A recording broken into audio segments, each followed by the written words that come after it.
Good day everyone, today we are in the Guangxi Toyota store. This is the store of a joint venture between GAC Corporation and Toyota Company. If I am not mistaken, they have 50% shares, and our goal is to study in details of this Toyota Bózhì 3X, which is the newest model, and it's aimed to move the sales of electric Toyota in China, which are currently somewhere on the zero level.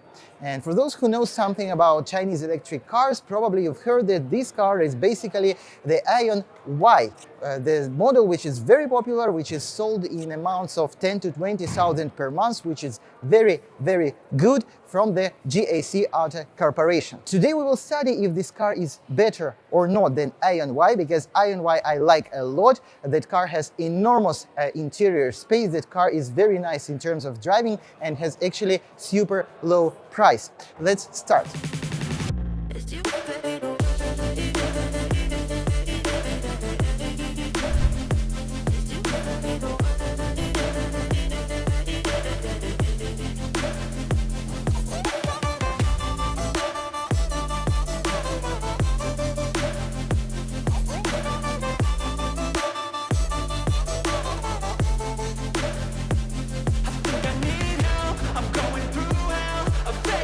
Let's start from the key selling points of this car, and this will be the autopilot system. This will be the first car on the market who will have the Momenta 5.0 autopilot system. This company is a Chinese company who develops autonomous driving systems and provide their solutions even to BYD, Mercedes, SAIC and other companies. This system is quite advanced. The hardware has the potential of operations 254 trillion operations per second. This particular car don't have this system because you would recognize it at once from the lidar autopilot device on the roof. And this system is probably very well working because, judging from the official website of Toyota, it can do a lot of things. It can recognize the ghosts, it can recognize the cars which cut your lane. Of course, it has lane centering. Of course, it has automatic change in lane and so on. Actually, I haven't found anything about the detection of the traffic light, but I assume it also has it. And of course, the automatic parking, the parallel parking, the valet parking, all that is included in this system. So probably in this price range, it will be one of the leaders in terms of autonomous driving. Not all versions can be equipped with this autonomous driving system, but some of them, which has the intelligent driving in the name of the version, actually have it by default. The next selling point of this car is definitely the body and the internal space. This car is not so big. The total length is 4.6 meters. The wheelbase is 2.765 millimeters. So the general size is approximately same as, for example, ID4, and of course it's same as Aion Y. The difference is only about 5 centimeters in each dimensions. But inside, this car feels like a van. The rear, the second row, is actually the best in the market segment. It's one of the best in the world in general, because just look how happy I can sit here. The floor is quite low. The seat cushion angle can be regulated, but basically it's not so sufficient, so important. I have plenty of space, and when this car comes like a taxi, I'm always very happy. There is no much entertainment because this is a budget car. Here we have the deflectors of the air conditioner. I'm not sure they have in the cheap version. They have the USB port, and basically that's all. But there is one more feature in this car which I want to show you. Look here. The whole interior can be transformed in a huge flat bed. Not any car can do it. Now we go to several other minor but important advantages.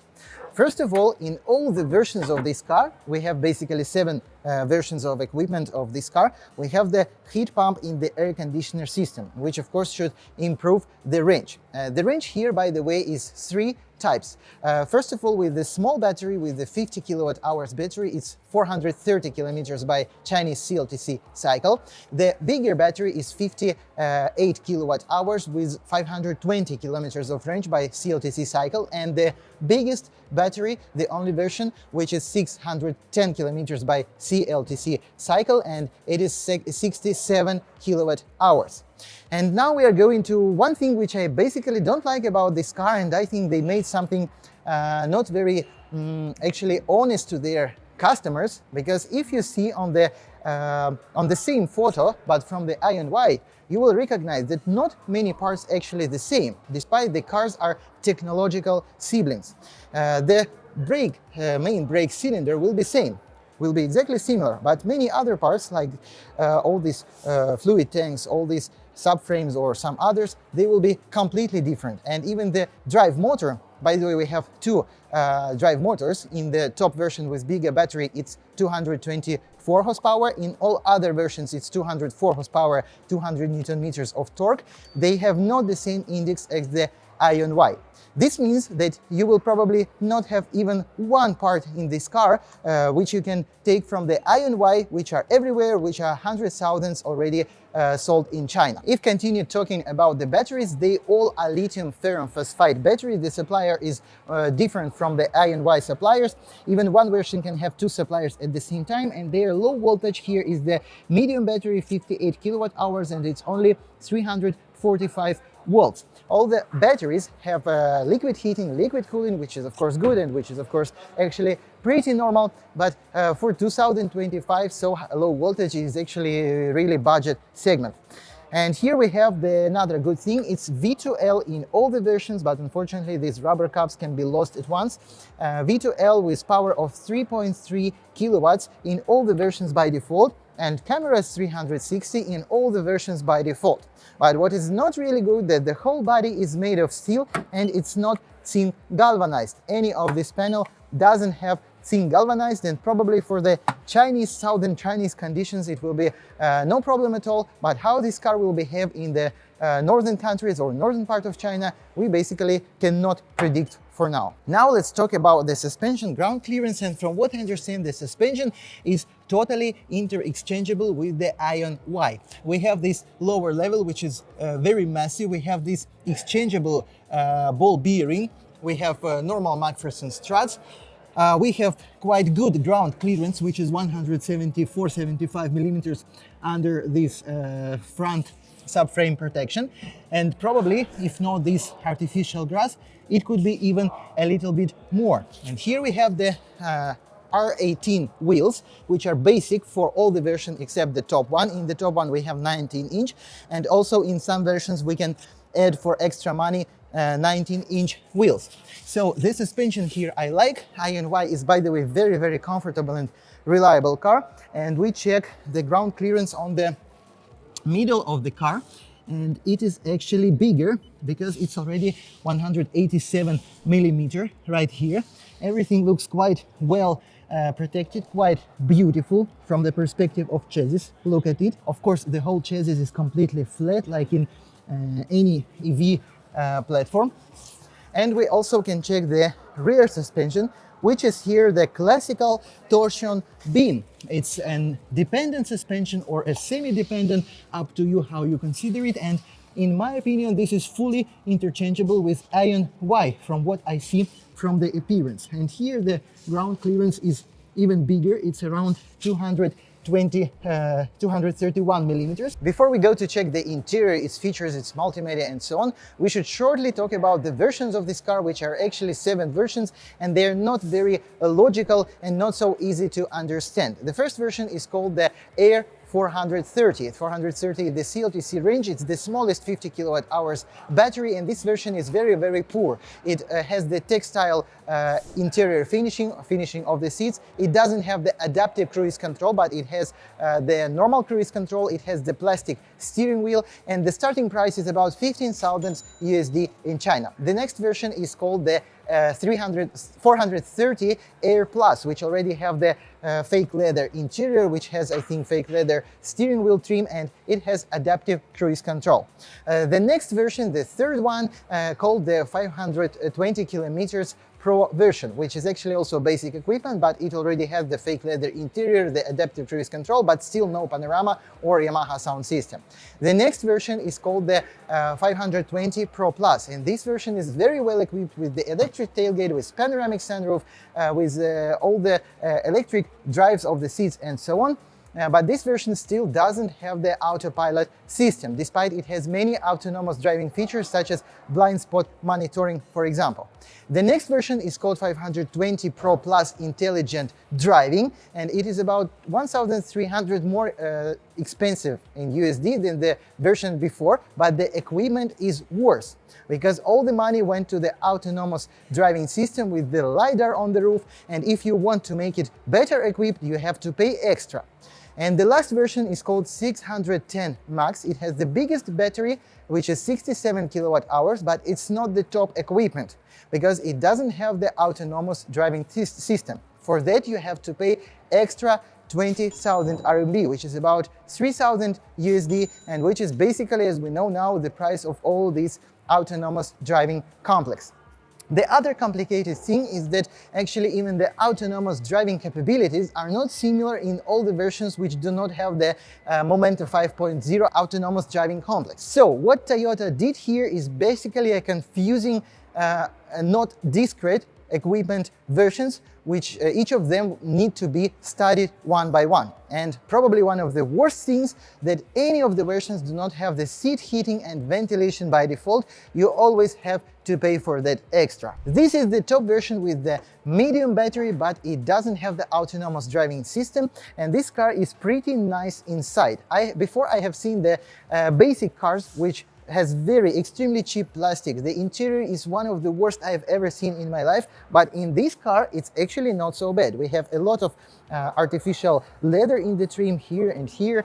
Here the leather, the faux leather on the seats is quite pleasant. We have seat heating and ventilation in front seats, which is actually a paid option. We have the Yamaha audio system, which is by default in top versions, but you need to pay 3,000 RMB if you want to add it not in the top version, and it has 11 speakers, and the basic car has just 9 speakers. We have, of course, the electric adjustment of the front seats. We have the leather on the steering wheel, but we do not have steering wheel heating in any of the versions, and everything here looks approximately similar or maybe even a little better than in the Ion Y. We are now inside of the car. The economy is totally perfect. It is basically taken from Ion Y, but the feeling of the car is very different from Ion Y because the A-pillars in Ion Y go somewhere out of the wheelbase of the car. It feels like a van, but in this car we have a normal like SUV style with quite large front bonnet. Here we have the 14.6 inches screen. If I'm not mistaken, same is an Ion Y. It's quite fast. I like the responsiveness. In this particular top version we have the ambient light for 32 colors, which is not in all versions as well, only in top versions. We have the mobile phone charging 50 watts with cooling, which is also not in all the versions. We have this small gauges, which also show the tire pressure monitoring system, which is by default in all the versions. And one more good thing is the rain sensor, which is by default in all the versions, and actually it's quite good because not all competitors in this price range have it by default in all versions. We have almost no physical buttons here, only the emergency light and these wheels on the steering wheel with 4 buttons as well. The steering wheel, very convenient, actually the position is super convenient. The mirrors are extremely large. Here we have the large box without any finishing inside. Here we have the cup holders, and unfortunately we do not have the glove box at all. The menu is logical. Unfortunately we do not have English system from the box. Here we have many apps, so I assume it is just an Android. We can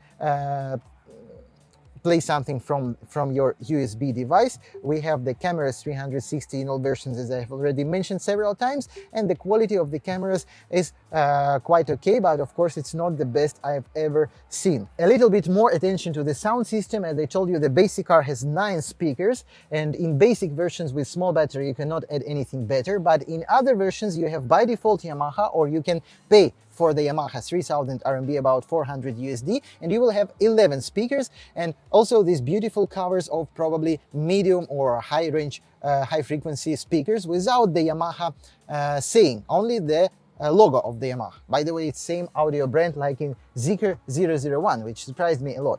But if we go to the settings of the sound, which are right here where you just regulate the loudness, here we have the settings. We do not have any settings of the equalizer. We have 4 presetted options. And that's all.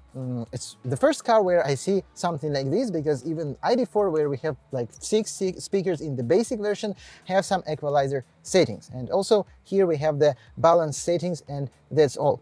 Very simple, but the sound is quite okay. It's not awful for sure. This car has pretty sophisticated sub-menu connected to the charging functions. First of all, in this menu you can select the driving mode like sport mode or economy, which is already not very typical. Secondly, you can actually set a lot of adjustments to your charging current, AC current. Of course, you can lower it down, for example.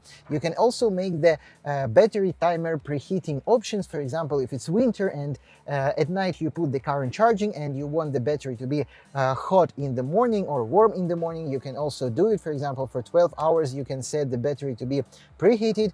And also we have the V2L, the external power output limitations. If you want to turn on the V2L and, for example, you don't want to discharge your battery lower than 20%, you just make it like this, and it will be followed up automatically. And also we have the very detailed menu of the consumption of the energy, but now it's completely empty because this is not a test drive car. And also we have this chart for the energy consumption as well. Pretty good. Now we will film the trunk, and actually it's very good trunk. In this configuration it's 426 liters, but if you sum up all this volume, it will be more than 600 or 700. It's very wide. The infography you will see on your screen somewhere right away. The trim is very basic, it's just plastic, same as in IONY, so it will be scratched and the sound will be not nice, but anyway, it's a cheap car. And here we have the system of the second row seat adjustment. As you see, it will be very convenient to do like that. And also we have the folded rear seats, and in this configuration we got the flat floor and I think around 2 cubic meters. Amazing practicality of this car. Now it's time to perform the test drive of Bózhì 3X. This is the top version with medium battery and with added autopilot system. And I'm very curious how it will work actually, because it's pretty advanced system for this price range and market segment. Let's start. We are now driving the intelligent driving version. The driving of the car is very good. It's better than I expected. It's not worse than IONY for sure. I sit in the perfect position. The power I have quite enough. I have very pleasant steering wheel, very good sound insulation, very good suspension, very good brakes. But what we want to test is actually the INP driving in this car. I've already tested it, and for about 6 minutes I haven't touched the steering wheel. After that we had small incident actually, and the car actually cut the line of another car, but generally it works perfectly, including the complicated crossroads, including the autonomous turning, and including the now it stops. I had to add a little bit of the acceleration. Look at these very complicated environments. Even the road signs are not so clear. Here we have people, here we have car. Okay, I didn't do anything. She did everything by itself. Yeah, it's a little bit scary, but still in most situations it works quite well. But in some situations we had several incidents. Now I don't do anything again. We have very bad here road conditions. Now it brakes by itself. We can also adjust speed right here, but currently we are far low the speed limit, which is about 70 kilometers, but we are going like 27 kilometers per hour. Here I would drive much faster if I would drive by myself, but in some conditions before, the car showed quite nice speed. So to cut the long story short, this system is not very stable. Before the first 6 minutes of driving, it showed perfect results. After that, we have 2 or 3 incidents where I had to take the steering of the car by myself. As I said, this autopilot system can be driven by the navigation, by the traffic lights, by traffic sign recognition, by the lanes, by the road signs and all the lines and so on. Basically, it's a Tesla level autopilot system. Here is really dangerous. But the car does generally everything perfect. But if it would be me, I would already drive on the opposite lane. Oh, here is really complicated. Yeah. Okay, we almost stopped. Yeah, basically, okay, it's not so easy to just use it in normal life. It's still not a ready system, but it's amazing progress. Now we are in the normal driving, not autonomous, and I will try to accelerate in the sport mode from 0 to how much I can achieve.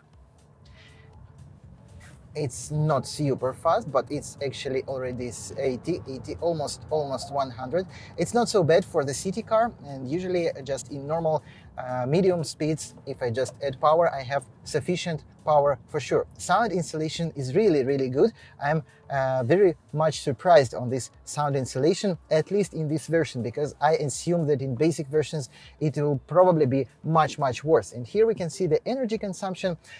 Basically in this trip we have 25 kilowatts per 100 kilometers. Before we had 18. Actually it's not too low, and actually I'm not driving so aggressive to have this energy consumption. So in this way, I'm a little bit surprised. The manager just confirmed me that it's normal energy consumption, average 18 kilowatt hours. So with the small battery, it will be probably around 200-250 kilometers range in the city. And with the biggest battery, it may be 350, of course, not 610 kilometers. But the car is extremely pleasant. I want to emphasize it again. And I really like the material which is used here, because there is no reflections in the windshield and no reflection from the sun from this material. Basically nice and pleasant car. Before this video I was a little bit skeptic about this Toyota, but now I see I was not right. They didn't spoil the INY. It is approximately similar car in terms of specification. By the way, they have their own TNGA electric platform, but they didn't use it. So this car is INY with added autonomous driving, which first amazed me, and the first 6-8 minutes it worked perfectly. After that, it made several accidental situations which potentially could lead to an accident. The worst was when this car crossed the line and basically almost caused an accident to the car on that line. I was scared, and that is just how it works now. Probably they will update it, they will do it more perfect and so on, but for now you cannot rely on this autopilot driving system for 100%. Nevertheless, the car drives perfectly, and the interior space is perfect as well, and the equipment of top versions is quite good, and the price is not so high as well. And I assume that because of this logo, these cars would be exported in a parallel mode much more than INY from China. Our company can export this car for you to any part of the world. There are already stocks for BZ3X. So please, if you like this video, push the like button, subscribe to my channel, and you can contact me directly using the contact information under the video if you want any car from China.